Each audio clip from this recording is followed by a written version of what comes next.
Hi, my name is Lars Sørensen, and we're over here at Itelisys, interviewing our presenters, PhD students, lecturers, to give you some insights on what's going on here. And I can give you a hint, it's the very top of developments in AI that are happening right now. We're going to talk the benefits of AI for healthcare now, how it can be used in all kinds of situations.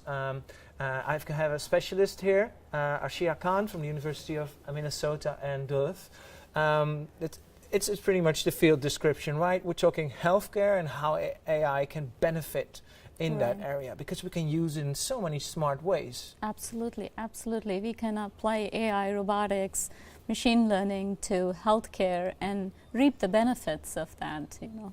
I always get the idea that when we're thinking AI, a lot of people, they think in very big picture. They think AI is like big computers running somewhere and connecting all these dots. But it can be much closer to us when we're thinking in sensors and stuff like that. Right. We are using it in everyday life, you know, in our mobile devices, you know, any electronic devices that we are using, we are applying a lot of machine learning to these devices, you know. For instance, Siri, you know, it learns your accent over a period of time, and that is again machine learning. You know, so are we yet still in, like, how would you say that, the beginning days of AI? Because I see people with, just like you, with a smartwatch, and with their telephone, or maybe they'll have like a sports sensor on their body, but still, it doesn't feel like we're actually using and optimizing AI's power. Right. There's a lot of sensors that are available, and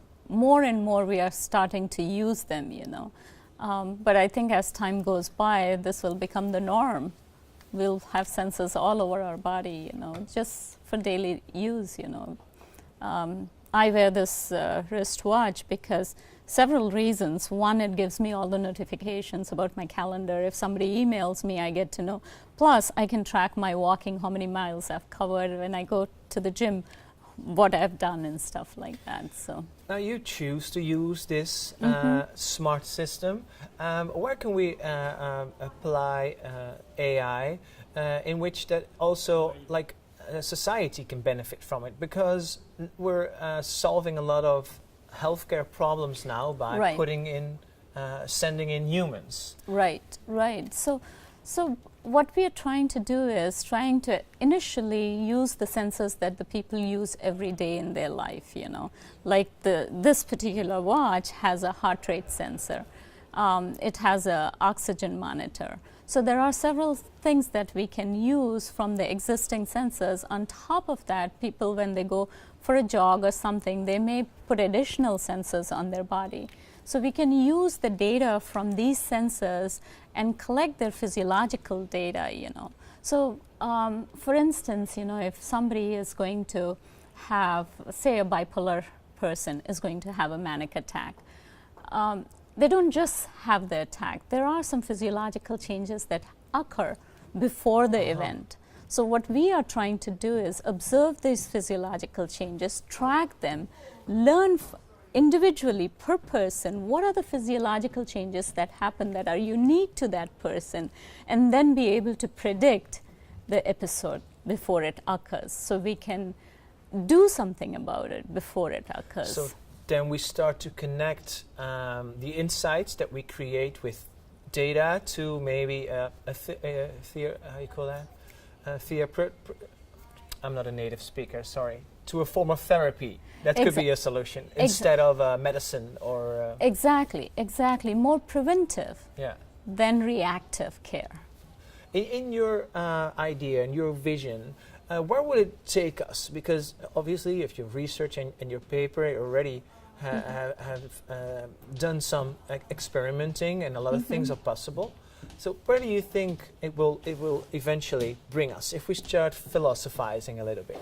So if we start looking into, you know, where we are going to be going, I think what will happen is people who have some ailments in their family and they are expecting, like for example, Alzheimer's. Somebody in your family has dementia and you're afraid you might be acquiring it over a period of time, you know. So then what you would do is start putting on sensors that would help track the physiological changes, like with dementia. Most of the tests that exist right now are cognition based. Cognition is one of the last thing that is impacted in dementia. That means they're in the later stages of dementia. But before that, there are other things that happen, physiological changes, like some of the things are like gait changes, you know, person's balance changes, the way they walk changes. So if we can track these changes early on, then we know that they are going to, you know, eventually develop dementia. So then we can start applying some pharmacological you know, remedies and stuff like that. I know nothing about pharmacy or medicine, but I can use my technical knowledge in being able to identify or predict these kind of ailments before they occur, you know. So, and what stands in the way before that we have this in our daily life?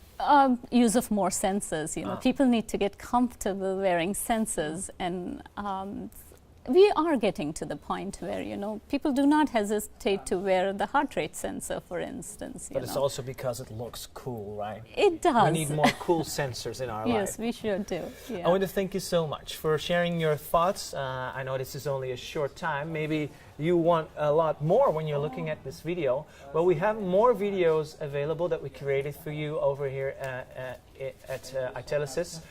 If you like it, please share it with your peers. And you can even join us for one of our other conferences. So we have the chance to talk to you, and you can share your thoughts on AI with us as well. Thank you so much for watching this video, and hopefully we meet you soon.